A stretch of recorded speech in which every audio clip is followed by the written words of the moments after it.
Warga Kecamatan Sukmajaya, Kota Depok, Jawa Barat dihebohkan dengan penemuan paket sembako bantuan Presiden yang diduga ditimbun.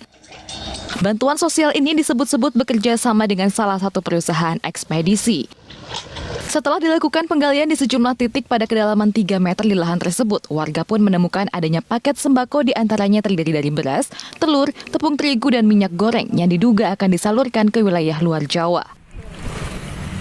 Sementara pihak penggali tanah mengaku diperintah membuat lubang untuk septic tank dan dibayar Rp1,5 juta. Dia tidak mengetahui bahwa tanah yang dia gali digunakan untuk mengubur paket bansos. Ada dibayar saya terima 1,5. 1,5. Berapa orang yang ngerjain? Berdua. Berapa jam? 2 hari itu saya ngerjain. Siang apa malam, Bro? Siang. Sementara itu dari pihak JNE belum dapat dikonfirmasi, namun operasional di gedung JNE tetap beroperasi. Hingga saat ini lokasi penimbunan sembako yang diperkirakan seluas 50 meter persegi tersebut diberi garis polisi dan dalam penyelidikan Polres Metro Depok. Kepolisian Resor Metro Jakarta Timur meringkus 2 pelaku pembunuhan terhadap wartawan di Kramat Jati, Jakarta Timur yang terjadi beberapa pekan lalu. Sementara kedua pelaku ditangkap di 2 lokasi yang berbeda.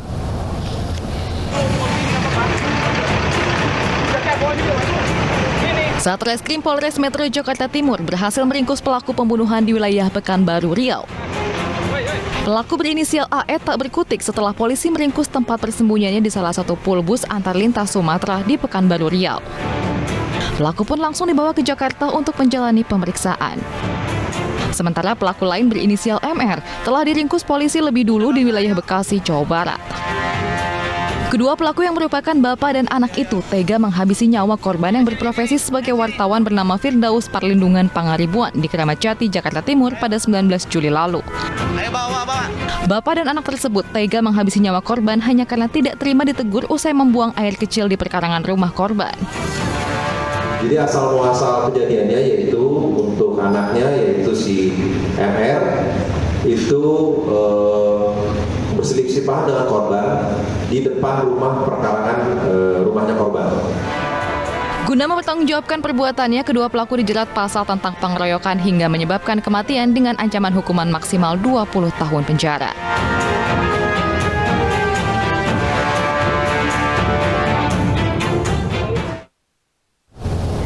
Kita beralih ke informasi lainnya. Diduga karena rujukan operasi sesar ditolak, bayi di RSUD Jombang meninggal dunia sebelum dilahirkan.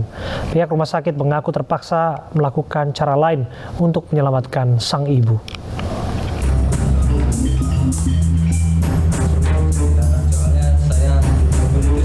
Duka mendalam masih dirasakan Yofi Widianto, warga desa Pelemahan, Kecamatan Sumobito, Kabupaten Jombang, Jawa Timur. Yofi baru saja kehilangan buah hatinya bernama Cahaya Rembulan saat proses kelahiran di RSUD Jombang 28 Juli 2022. Menurut suami dari Rohmah ini, buah hatinya meninggal dunia akibat rumah sakit yang memaksa istrinya melahirkan secara normal. Padahal istrinya sudah mendapat rujukan untuk dilakukan operasi sesar. Dokter pun melakukan cara lain agar bisa mengeluarkan bayi dan menyelamatkan sang ibu. Kenapa tadi gak disesar ya? Kita sudah berusaha ya. Kalau bisa normal ya normal dulu. Terus terselah bodo amat, saya lihat istri kesakitan, bayi itu masih di sini kepalanya, bayangin lah. Nah itu terus saya tanda tangan, akhirnya dioperasi itu pukul 11:30 sudah selesai. Saya lihat bayinya ya udah nggak ada. Sementara itu, pihak RSUD Jombang membantah telah menolak operasi sesar. Alasannya, pada saat tiba di rumah sakit, posisi bayi sudah berada di pangkal panggul. Sampai kemudian kepala bisa lahir, gitu ya. Nah, setelah itu baru kemudian terjadi kemacetan proses melahirkan. Kita mengistilahkan distosia baru, jadi macet di pundak, gitu ya, nggak bisa ya. Kemudian kondisi bayi tidak bisa diselamatkan, sehingga prioritas kemudian selanjutnya tim kami fokusnya adalah menyelamatkan kondisi ibu. Karena bayi sudah meninggal dunia, pihak rumah sakit memutuskan melakukan operasi untuk mengeluarkan bayi. RSUD Jombang berharap keluarga Yofi memahami hal tersebut.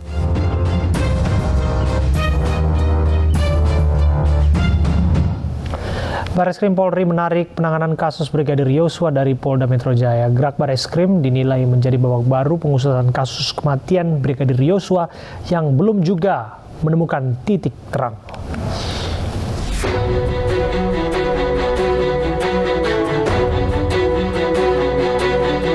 Upaya kepolisian dan Komnas HAM mengungkap tabir kematian Brigadir Yosua Huta Barat seolah masih diselimuti awan gelap. Berjalan 4 pekan, rangkaian pemeriksaan dan penyelidikan dilakukan. Kepolisian belum juga mengungkap penyebab kematian Brigadir Yosua.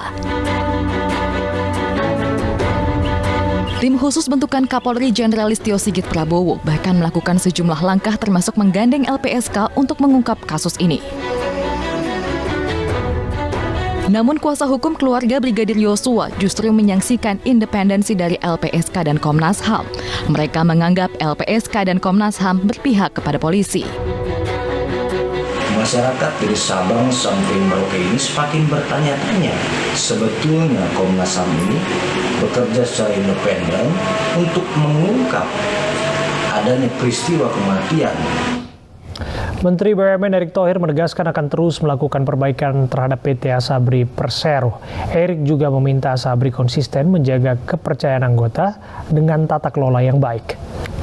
Untuk membela negara. Ulang tahun PT Asabri Persero yang ke-51 menjadi momen bagi perusahaan plat merah ini untuk terus bertransformasi ke arah yang lebih baik. Menteri BUMN Erick Thohir menegaskan, di usia yang telah senior ini, PT Asabri seharusnya telah mumpuni dalam mengemban tugas mengelola dana pensiun hingga menjamin kesejahteraan anggotanya. Kasus daripada Asabri ini seperti yang disampaikan Pak Menhan, ini harus dituntaskan.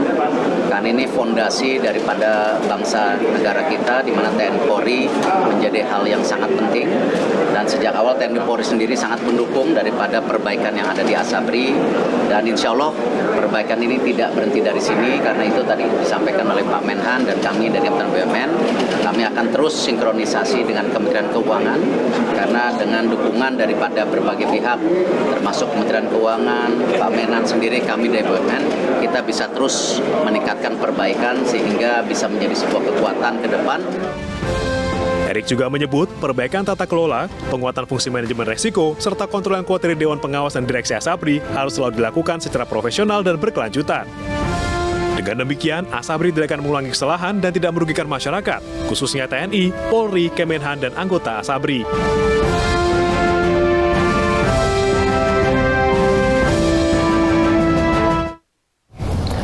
Pengemudi ojek lari kocar-kacir saat mengetahui sepeda motornya terjaring razia. Informasinya kami hadirkan untuk Anda saat lagi.